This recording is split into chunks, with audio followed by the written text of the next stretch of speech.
ध्रुवजी महाराज की जय, श्री भागवत महापुराण की जय, जय जय श्री राधे श्याम। आज ध्रुवजी महाराज ने भगवान को प्राप्त किया है। नारद जी ने जाकर के उत्तानपाद राजा को ये बात बताई कि तुम्हारे पुत्र ने भगवान को प्राप्त कर लिया है।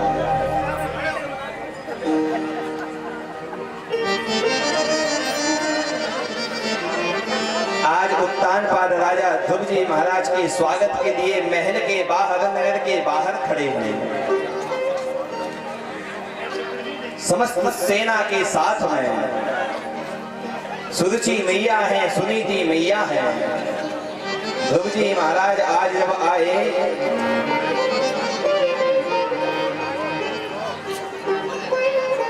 तो सबसे पहले ध्रुवजी ने किसको प्रणाम किया?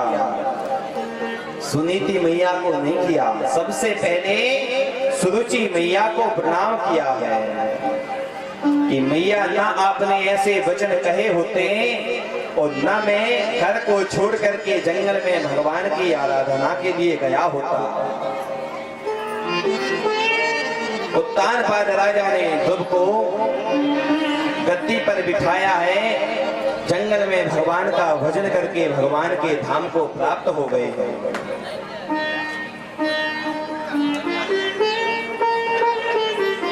एक उत्तम जंगल में शिकार खेलने गए, यक्षों ने उन्हें मार दिया है। सुरुचि जंगल में गई, आग लग गई, उसका भी प्राणांत हो गया है।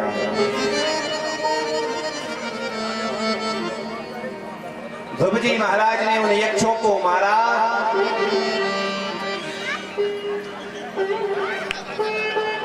कुबेर जी ने आकर के समझाया ध्रुवजी को कि ना आपने यक्षों को मारा है, ना यक्षों ने आपके भाई को मारा है। जो कुछ भी हो रहा है वो काल की गति का प्रभाव है। आज ध्रुवजी महाराज ने कुबेर जी से अचल भक्ति का वरदान मांगा है, सुंदर भक्ति का वरदान दिया ध्रुवजी महाराज को।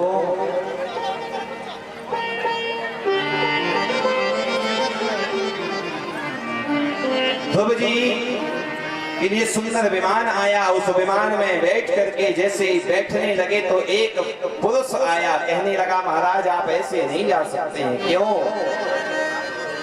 उसका नाम है मृत्यु देवता। इस संसार का नियम है कि जो भी यहाँ आया है वो बिना इसको स्वीकार किए हुए यहाँ से जा नहीं सकता है। आज ध्रुवजी महाराज ने मृत्यु देवता के सिर पे पैर रखा। मृत्युर्मूर्ध्नि पदम दत्वा आरुहाद्भुतम ग्रहम्। और उस विमान में बैठ करके जैसे ही ध्रुवजी महाराज चलने लगे, ध्रुवजी महाराज को अपनी मैया की याद आई कि मैं तो भगवान के धाम को जा रहा हूँ, लेकिन मेरी मैया तो नीचे ही रह गई। रोको रोको, विमान को रोको। सेवकों ने कहा महाराज, जिसके बालक ने भगवान को प्राप्त कर लिया हो उसकी मैया मृत्यु लोक में कैसे रह सकती है? देखो आपसे आगे आपकी मैया का विमान जा रहा है, आगे आगे सुनीति मैया का विमान है, पीछे पीछे ध्रुवजी महाराज का विमान है।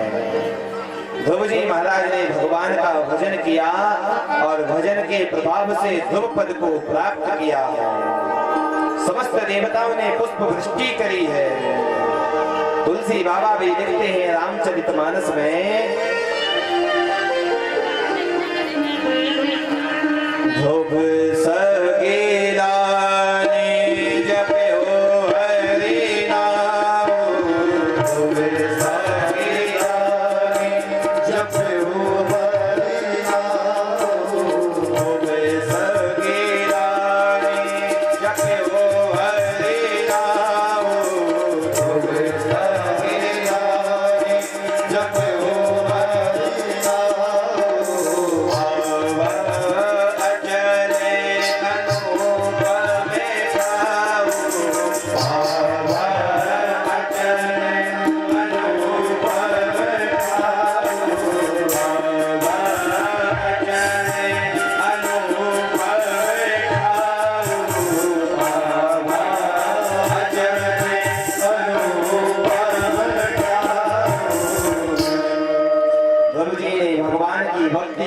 भक्त ध्रुव पद को प्राप्त कर लिया है।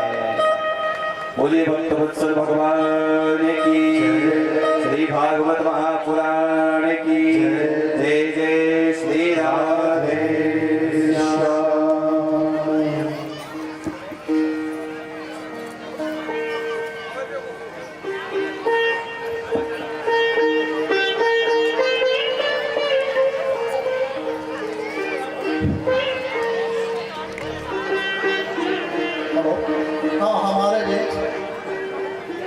श्री ठाकुर सुरेंद्र सिंह मंडल अध्यक्ष भाजपा आप आए, व्यास जी महाराज जी का माल्यार्पण कर आशीर्वाद ग्रहण करें। इसी क्रम अनुसार श्री नीरू चौहान जी मंडल अध्यक्ष भाजपा युवा मोर्चा सेवड़ा,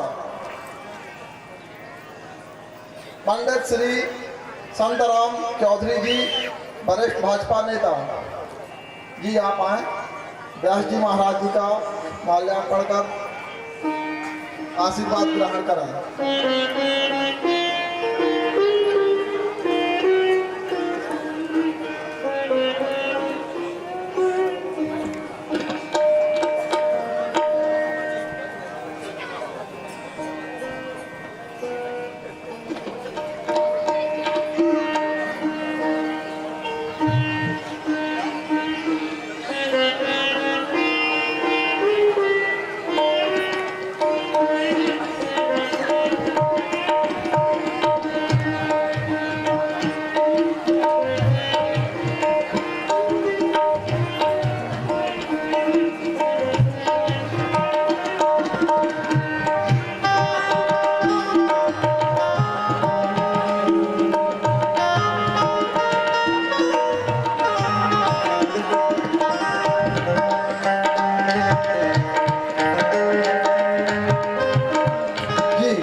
आशीर्वाद ग्रहण कर।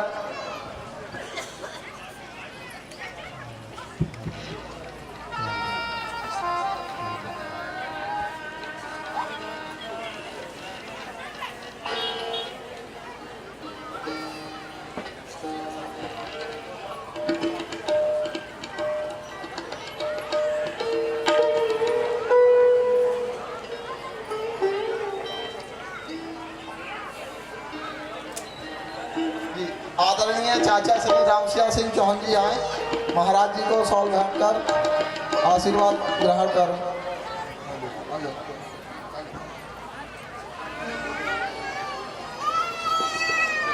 बड़ोखरी के महाराज जी के पुत्र श्री भंडार ग्रह पर पहुंचने की कृपा करें, आपका बहुत देर से इंतजार हो रहा है। Hello hello hello hello hello hello hello. आप लोग तालियां बजाकर स्वागत करिए।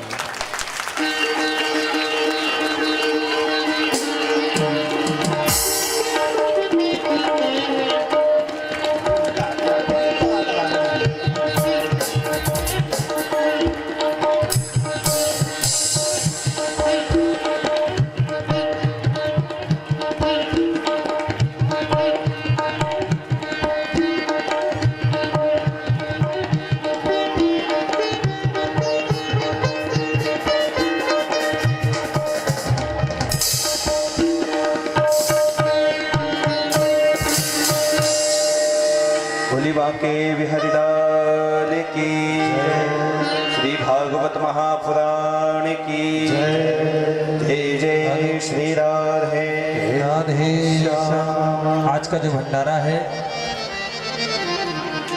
श्री श्यामलाल सिंह जी के दाऊ जी की तरफ से श्रीमान सुरेंद्र सिंह जी जो मेंबर हैं, श्रीमान शैलेंद्र सिंह जी, संटू भैया, इनकी तरफ से आज माता अन्नपूर्णा का भंडारा है। कथा विराम होने के पश्चात सभी माताएं बहनें और पुरुष वर्ग भंडारा पाने के ही बाद यहाँ से जाएंगे। जय जय श्री राधे, जय श्री राधे। इन्हीं ध्रुव जी के वंश में जन्म हुआ है राजा अंग का। इनका विवाह मृत्यु देवता की पुत्री सुनीता के साथ में हुआ है। एक पुत्र उत्पन्न हुआ बेन, बड़ा ही दुष्ट था, जीवों की हत्या करता है, यज्ञों को तहस नहस करता है। राजा अंग ने जब ये देखा तो राज्य को छोड़ करके चले गए। कोई दिखाई नहीं दिया तो संतों ने बेन को ही राजा बना करके बिठा दिया। बेन ने नियम लागू करवा दिया, न यष्टव्यम न दातव्यम न होतव्यम द्विजा क्वचिद। न कहीं पर यज्ञ होगा, न कहीं पर जप होगा, न कहीं पर तप होगा। जब तप भी करना है तो मेरे नाम का ही होगा। संतों ने आकर के समझाया, संतों से उल्टा सीधा बोलने लगा। एक हुंकारी मारी संतों ने कि बेन का गोविंदाय नमो नमः हो गया। शरीर का मंथन किया गया, बेन के शरीर से एक काला करूटा पुरुष निकला। संतों ने कहा निसी निसी बैठ जाओ बैठ जाओ। वहीं से निषाद जात की उत्पत्ति हुई है। पुनः मंथन किया गया तो दाहिने भाग से पृथु और बाएं भाग से अर्ची जी का प्राकट्य हुआ है। ये भगवान के ही स्वरूप में थे। प्रजा ने आकर के इनसे प्रार्थना करी है कि पृथ्वी अपने धान्यों को अपने अंदर छुपाए है, कुछ नहीं देती है। पृथु जी ने पृथ्वी को मारना चाहा, गौ का रूप धारण करके पृथ्वी भागी है। पृथ्वी ने कहा कि आप मेरा दोहन करिए। तो आज पृथु जी ने मनु जी को बछड़ा बना करके समस्त औषधियों का दोहन किया है। सभी ने अपने अपने योग को दोहन किया है। दैत्यों ने प्रहलाद को बछड़ा बना करके लौह रूपी पात्र में मदिरा का दोहन किया है। देवताओं ने इंद्र को बछड़ा बना करके स्वर्ण रूपी पात्र में अमृत का दोहन किया है। नागों ने तक्षक को बछड़ा बना करके मुख रूपी पात्र में विष का दोहन किया है। सभी ने अपने अपने द्वारा दोहन किया और पृथु जी ने उसको पुत्री माना है, इसीलिए नाम पड़ा है पृथ्वी। पृथु जी के पुत्र हुए हैं विजितासुर। इनके यज्ञ का घोड़ा इंद्र चुरा करके ले गए। भगवान ने उनकी मित्रता करवाई है, भगवान उनके यज्ञ में पधारे हैं। पृथु जी ने भगवान से आशीर्वाद मांगा। क्या हम चाहते हैं कि जो कान आपने दो हमें दिए हैं, इनसे भगवान की कथा नहीं सुन पाते। आप इन्हीं दो कानों में हमें 10,000 कानों की शक्ति प्रदान करें। तुलसी बाबा ने लिखा है, पर सोनाए सहस 10 कान।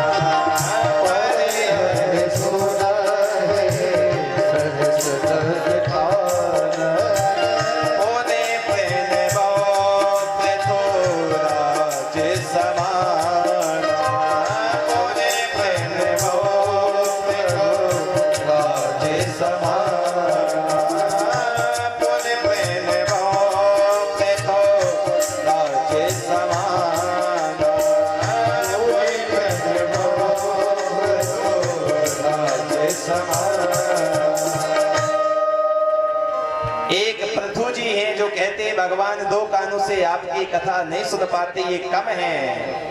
और एक हम संसार वासी हैं कि कथा में आने के बाद में भगवान की कथा में मन नहीं लगता है। फिर भी इधर उधर और तब फिर माताएं बहनों की तो पूछने ही का है।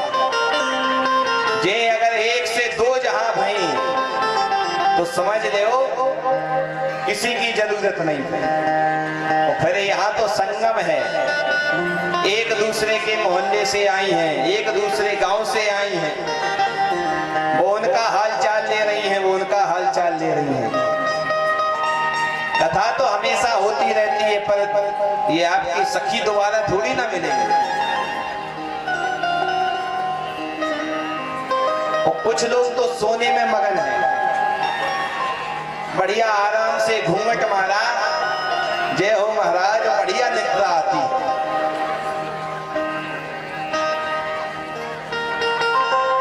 एक गांव में कथा हो रही थी, बढ़िया पंडित जी कथा कह रहे थे, सब लोग सुनने जाएं और एक माता जी सुनने ना जाएं। बहू ने कहा माता जी पूरा गांव जा रहा, आप भी चली जाओ सुनने।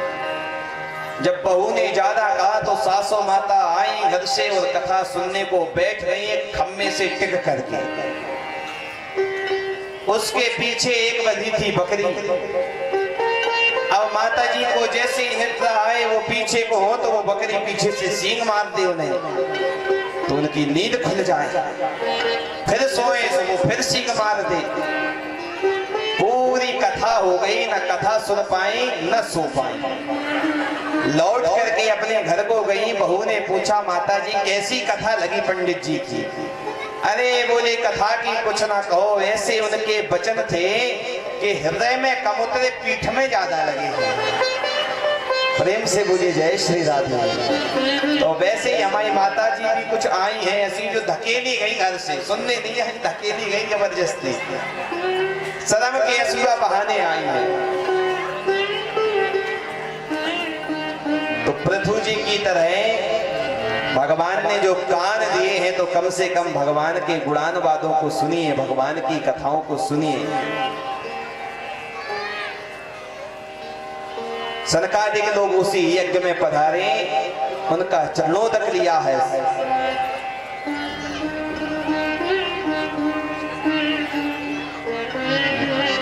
पृथु जी कहते हैं कि जिस घर में ब्राह्मणों के चरण नहीं पड़ते हैं और जिस घर में स्वाहा सुधाकार की शब्दों को सुना नहीं जाता है, कभी ऐसे शब्द नहीं सुनाई देते हैं, वो घर घर नहीं है, वो शमशान के तुल्य है।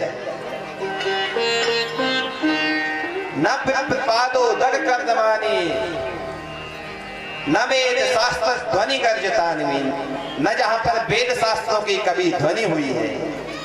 इसलिए ब्राह्मणों का संतों का आना ये मानिए कि हमारे भाग्यों का उदय हुआ है, जो हमारे यहाँ संत और ब्राह्मण पधारे हैं। संत ब्राह्मण बुलाने से आए तो हमारे भाग्य हैं, और बिन बुलाए आए तो ये हमारे अहोभाग्य हैं। इन्हीं के वंश में प्राचीन बलि जी हुए हैं जो यज्ञों में पशु बलि दिया करते थे।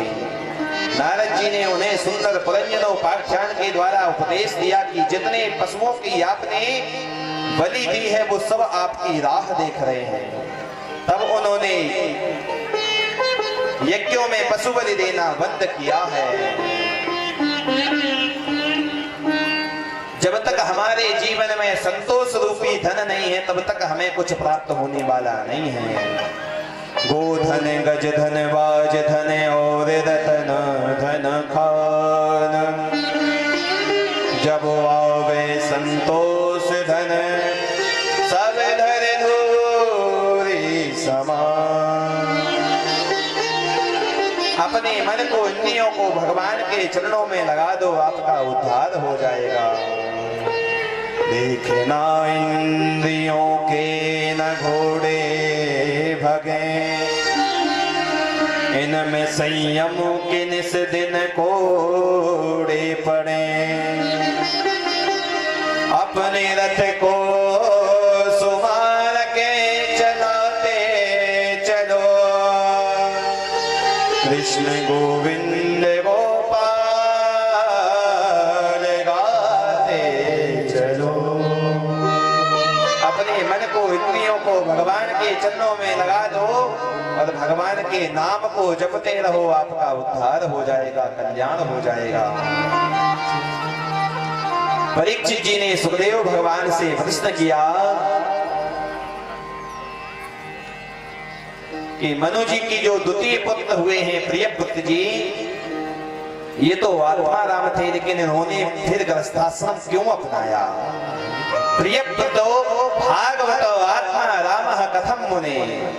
सुखदेव जी ने कहा, एक बार नारद जी इन्हें विरक्त दीक्षा देने को आए तो ब्रह्मा जी ने समझाया कि गृहस्थाश्रम का पालन करना चाहिए।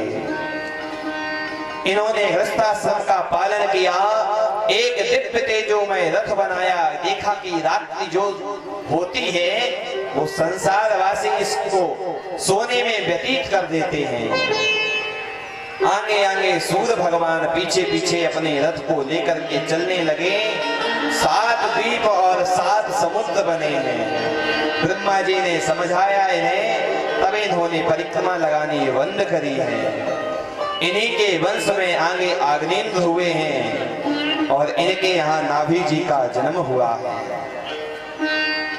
तो नाभि के यहाँ जब कोई पुत्र उत्पन्न नहीं हो रहा था तो इन्होंने एक पुत्रेष्टि यज्ञ करवाया, उससे साक्षात भगवान प्रकट हुए। भगवान ने कहा, बताओ ब्राह्मणों क्या करें? ब्राह्मणों ने कहा कि नाभि जी आपके जैसे पुत्र को प्राप्त करना चाहते हैं। भगवान ने कहा, हमारे जैसा तो कोई नहीं है, लेकिन तुम ब्राह्मणों के वाक्य को सत्य करने के लिए नाभि जी के यहाँ हम पुत्र बन करके आएंगे। उनकी पत्नी मेरु देवी के गर्भ से ऋषभदेव भगवान का प्राकट्य हुआ है। बोले ऋषभदेव भगवान की जय। इंद्र ने इनके राज्य में वर्षा नहीं करी, इन्होंने अपने तेज से वर्षा कर दी। इंद्र को लज्जा आई, आकर के अपनी पुत्री जयंती का विवाह इनके साथ में किया है। इनके भरत आदि 100 पुत्र उत्पन्न हुए हैं। अपने पुत्र को राज्य दे करके ऋषभदेव जी महाराज एक बार सभा में उपदेश देने के लिए पहुंच गए हैं। ये जो शरीर हमें प्राप्त हुआ है, ये भगवान के भजन के लिए प्राप्त हुआ है।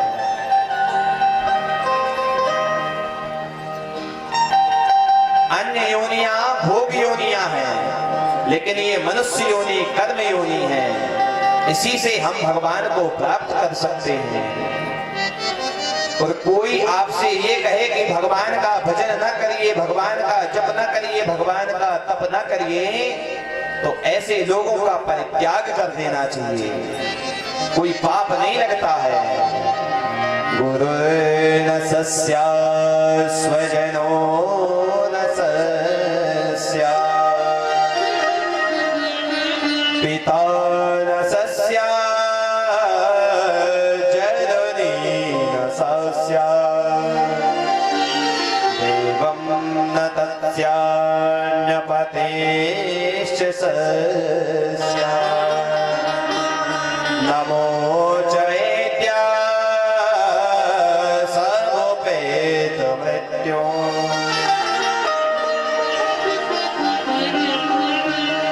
बलि ने अपने गुरु जी का परित्याग कर दिया, लेकिन कोई पाप नहीं लगा। भरत जी ने अपनी माता जी का परित्याग कर दिया, लेकिन कोई पाप नहीं लगा। प्रहलाद जी ने अपने पिताजी का परित्याग कर दिया, लेकिन कोई पाप नहीं लगा है। विभीषण ने अपने भाई का परित्याग कर दिया, लेकिन कोई पाप नहीं लगा है। वो ये सोचे कि बिना भगवान के भजन के हमारी मुक्ति हो जाएगी, उद्धार हो जाएगा, तो ये तो असंभव है। वारी मथे घृत होए वरुसिकता ते वधुतेन, विनो हरि भजन ना भव तरहि, यह सिद्धांत अपेन। जल के मथने से घी निकल सकता है, बालू के पेरने से तेल निकल सकता है, लेकिन कोई ये सोचे कि बिना भगवान के भजन के हमारा उद्धार हो जाए, तो ये तो संसार में हो ही नहीं सकता है। उपदेश लेकर के एक वृक्ष के नीचे जाकर के बैठ गए संसारवासी, उनके पास में आते हैं, महाराज ये बताओ धन आएगा कि नहीं आएगा? संसारवासी किसी को इतनी आसानी से भगवान का भजन नहीं करने देते हैं। जिस स्थान पे भगवान का भजन करते हैं वहीं पे मलमूत्र करने लगे ऋषभदेव जी महाराज। लेकिन वो तो भगवान के स्वरूप में थे, 10,000 योजन तक उनके मलमूत्र की सुगंधी फैलती थी। तस् हयः पुरीश सुरभि सौगंधम देशम 10 योजनम समन्ता सुरभिम चकार। संसारवासी उनके सामने नहीं आते हैं। कर्नाटक में जाकर के मुख में पत्थर रख लिया, भगवान का भजन करने लगे। सुंदर विमान आया, विमान में बैठ के भगवान के परम धाम को प्राप्त हुए।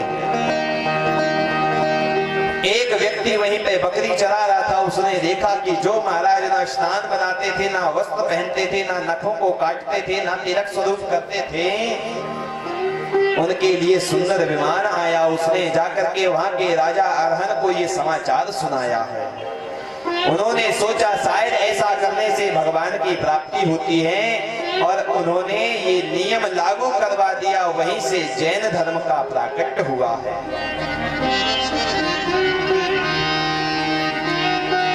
भरत जी महाराज, इनके यहाँ सुमति आदि 5 पुत्र उत्पन्न हुए हैं। राज्य का पालन पोषण किया है। गंडकी नदी के किनारे राज्य का परित्याग करके आए भगवान का भजन करने के लिए बुलहाश्रम में। प्रतिदिन का नियम है कि नदी में खड़े होकर सूर्य भगवान को अर्घ देते हैं। क्या देखते हैं, जब सूर्य भगवान को अर्घ दे रहे थे उसी समय एक प्यासी हिरणी जल पीने के लिए आई। गर्भवती थी। सिंह ने जोर की गर्जना करी। गर्जना को सुन करके हिरणी नदी में छलांग लगा दी है। उसका गर्भ उसी नदी में गिर गया है।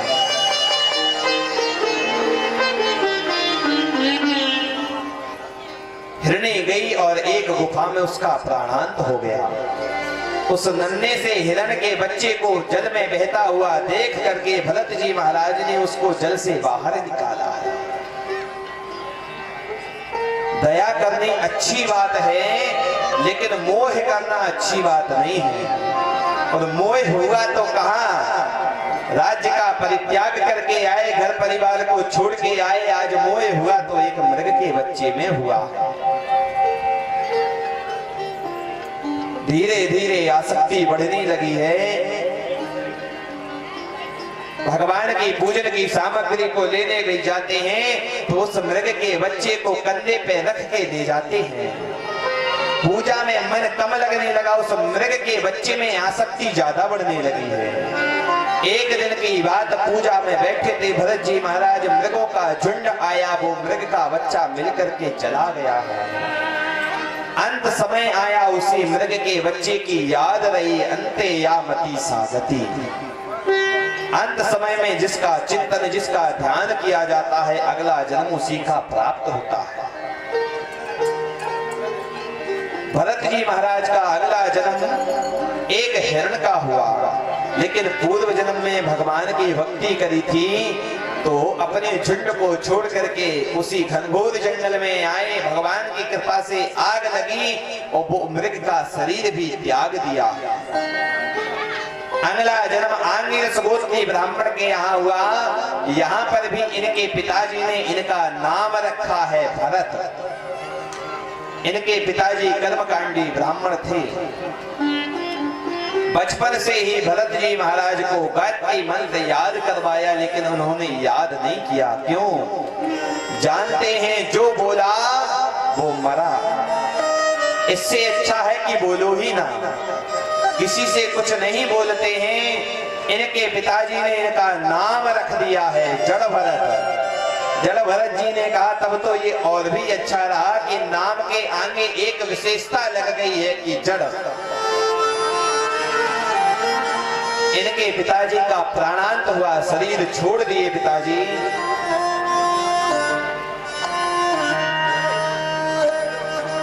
जड़ भरत जी के जो भाई हैं, भाभी हैं, वो कहती हैं काम का ना काज का, शेर भर अनाज का। न तो कोई काम करता है, वो खाने को उसको दिन में 4 बार चाहिए। कुछ काम बताओ उसे।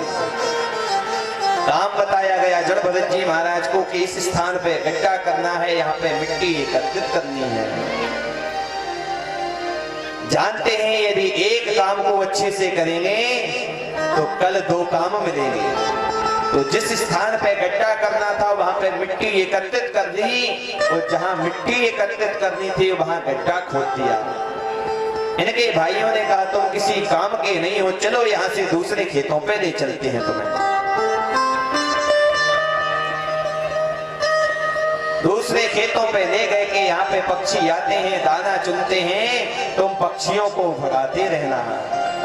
जड़ भरत जी महाराज खेत की मेड़ पे बैठे हैं, देख रहे पक्षी आते हैं, दाना खाते हैं, लेकिन जल पीने गांव के पास सरोवर में जाते हैं।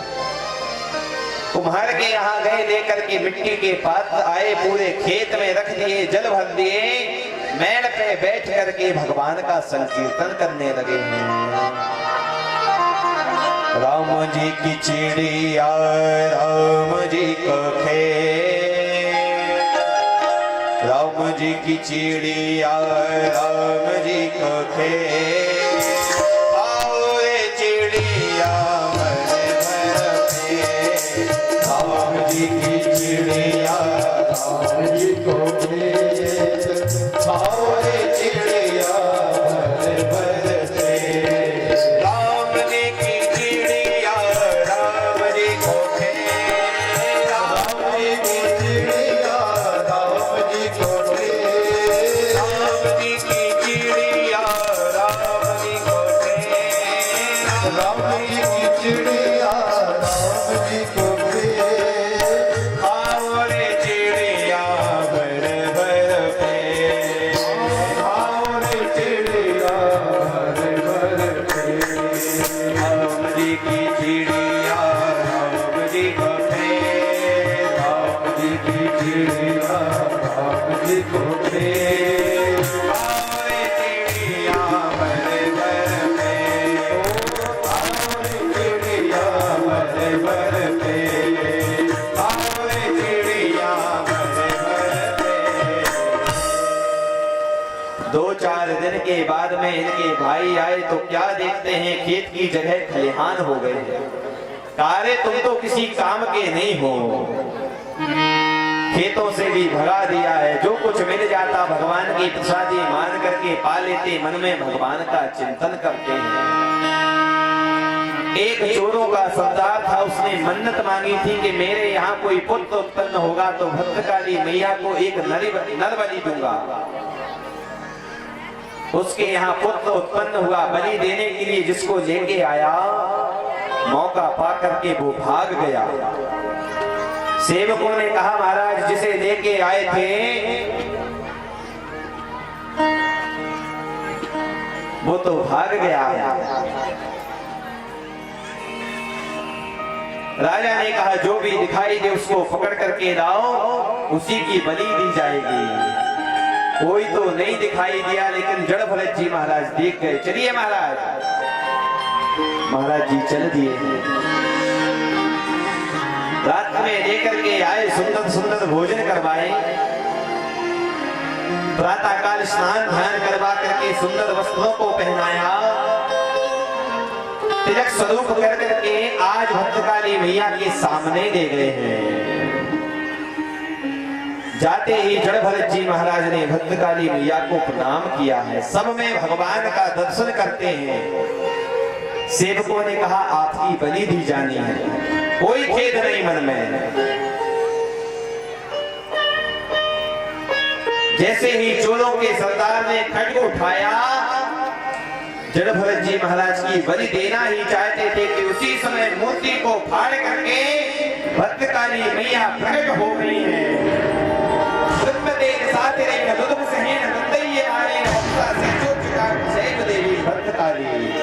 बोली भद्रकाली मैया की जय। खड्ग को छीन करके जितने भी वहां पर सैनिक थे सबको मार करके उनके मुंडों की माला बना करके मैया ने गले में धारण कर लिया है, रक्त का पान करने लगी है।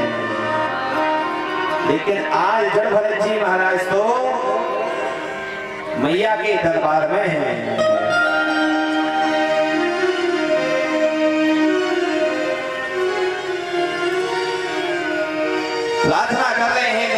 हाथ जोड़ करके जड़भद्र जी महाराज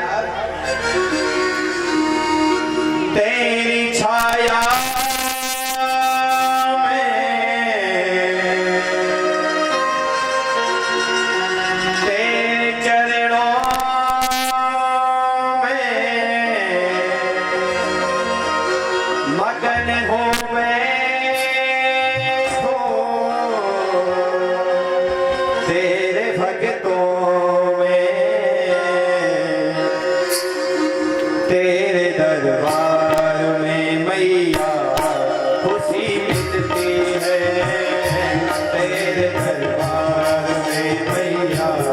खुशी मिलती है, जिंदगी मिलती है, रोज़ों को हंसी मिलती है तेरे दरबार में।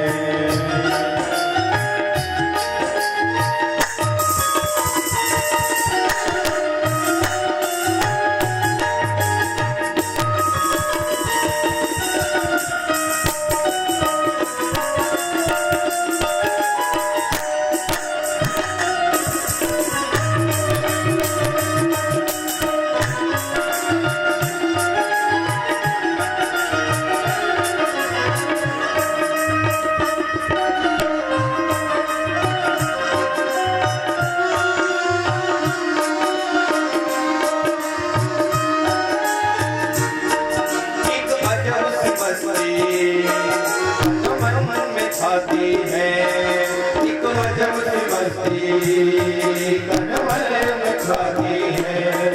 अरे दुआ तेरे मैया गीत गाती है, बजते सितारों से मीठी पुकारों से, बजते सितारों से मीठी पुकारों से तुझे तमाशा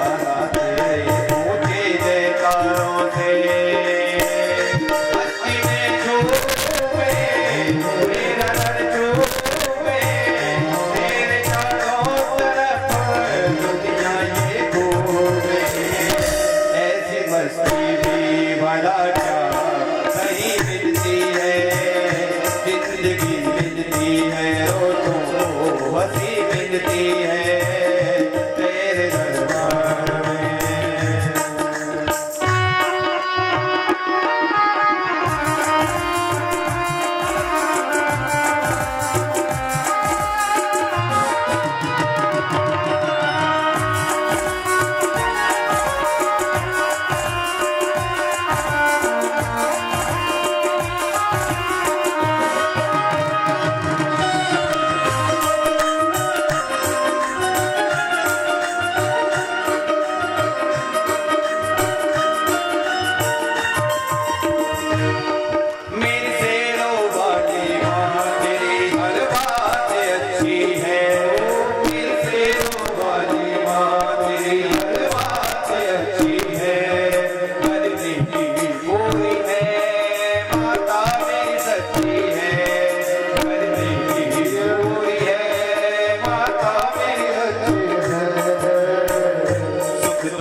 बनाती है दिल में मुक्ति तो आती आती है, रक्षा करती है अपने बच्चों की, बात सच्ची करती उनके सपनों की।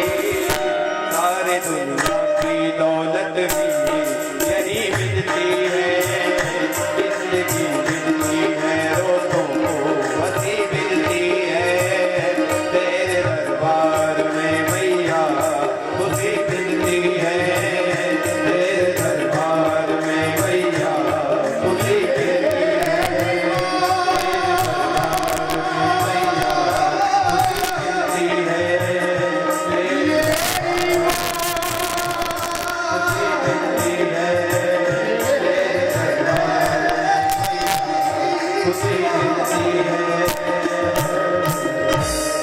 बोलिए दुर्गे मैया की जय, श्री भागवत महापुराण की जय, जय जय श्री राधे श्याम।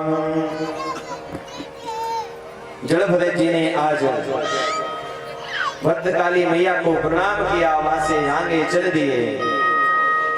एक सिंधु सौवीर देश का राजा है रहुगढ़, सत्संग के लिए जाया करता था। मार्ग में एक कहर बीमार पड़ गया, लाकर के जड़भरत जी को पालकी से लगा दिया। लेकिन संत कैसे चलते हैं? संत चले पैया पैया चीटियां बचाए के, राजा चले हाथी घोड़ा पालकी सजाए। चीटियों को आगे देख करके जड़भरत जी महाराज उछल पड़े। रहुगढ़ का सर पालकी से लगा, क्रोधित होने लगा, हे बोझारा, अरे बोझा ढोने वाले कहारो कैसे चलते हो? सेवकों ने कहा महाराज हम तो अच्छे से चल रहे, नया कहर आया, ये बीच में कूदता है। तो आज रहुगढ़ ने व्यंग किया कि लगता है ये वहां से अकेले पालकी को लेकर के आ रहा और सारा बोझा लगता है यही ढो रहा है। कहने लगा कि ऐसी चिकित्सा करूंगा कि यमराज के बाद मेरा ही नाम आता है दंड देने में। जड़भरत जी महाराज आज पहली बार जीवन में बोले।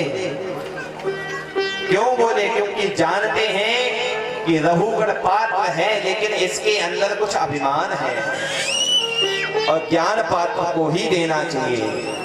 और दूसरी बात, मैंने इसकी पालकी को उठाया, मैंने इसका बोझा ढोया है, तो अब इसे भव से पार भी करेंगे। जड़भरत जी ने कहा राजन तुम मेरी चिकित्सा क्या कर सकते हो? तुम जिसकी चिकित्सा करोगे, जिसको मार सकते हो, जिसको काट सकते, जिसको जला सकते, वो मैं नहीं हूं। मैं तो आत्मा हूं, शरीर नहीं हूं।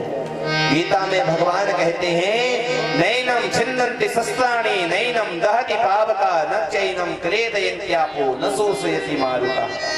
न इस आत्मा को कोई जला सकता, न कोई सुखा सकता, न इसको कोई काट सकता है। सुंदर उपदेश दिया राजा रहुगढ़ को। रहुगढ़ पालकी से नीचे उतर करके आया है, आज जड़भरत जी के चरणों में साष्टांग दंडवत प्रणाम किया है, भवाटवी का वर्णन श्रवण करवाया है कि तुलसी अहतन खेत है, मन वच कर्म के साथ, पाप पुण्य दो बीज है, भवय सुदय यदिदा। ये शरीर कैसा है? ये खेत की भांति है। पुण्य करोगे तो स्वर्ग की प्राप्ति होगी, पाप करोगे तो नरक में जाना पड़ेगा। परीक्षित जी महाराज के हाथ पैर कांपने लगे। सुखदेव भगवान से कहा गुरुजी पाप तो हमसे भी बना है, क्या हमें भी नरक में जाना पड़ेगा? सुखदेव भगवान ने कहा नहीं, जिसने भी प्रायश्चित कर लिया है, और प्रायश्चित क्या कि एक बार जो पाप बन गया उसको दोबारा न करिए, यही प्रायश्चित है। एक बार भी जिसने भगवान के नाम को मन से दे दिया उसका उद्धार हो जाता है, कल्याण हो जाता है। बोले बांके बिहारी लाल की जय, श्री हनुमान जी महाराज की जय, श्री भागवत महापुराण की जय। जय जय श्री राधे श्याम। आज की कथा कहीं पर विराम होता है और कल की कथा में कन्हैया का जन्मोत्सव है, नंदोत्सव है। तो वैसे तो एमपी में दूध दही की कोई कमी है नहीं, लेकिन जब नंद बाबा के यहाँ नंदोत्सव मनाया गया था तो इतने दूध दही की वहां पे बरसात हुई थी कि ऐसा लगने लगा था जैसे नंद महल क्षीर सागर हो और उस क्षीर सागर में क्षीर साई भगवान शयन कर रहे हैं। तो कल आप लोग भी अपने अपने घरों से दूध दही लेकर के आए और बढ़िया भगवान की कथा का आनंद लीजिए, प्रसादी पाइए। एक चीज हमें समझ में नहीं आती कि माता जी लोग उठ उठ के घर को काहे को जाती हैं। भोजन बनाना नहीं, भंडारा यहीं पाना है, हैं? खूब आराम से खाओ, भगवान का गुणान पाठ गाओ। क्या करेंगी घर को जाकर के? तो कल से आप लोग समय से पधारे, रेलवे स्टेशन की तरह नहीं कि 5 बजे तक गाड़ी निकल रही है। अभी कुछ लोग तो पीछे से चले आए, नहीं सुने कि आरती होने लगी, अब चलो। सबसे श्रेष्ठ श्रोता कौन होते हैं? बोले कथा हो और वो कथा के समय पे पहुंचे। नहीं तो हम ये मानेंगे कि आप लोग भंडारे खाने आते हैं बस। तो कल सभी लोग समय से पधारें, भगवान की कथा को श्रवण करके अपने जीवन को धन्य बनाएं। आइए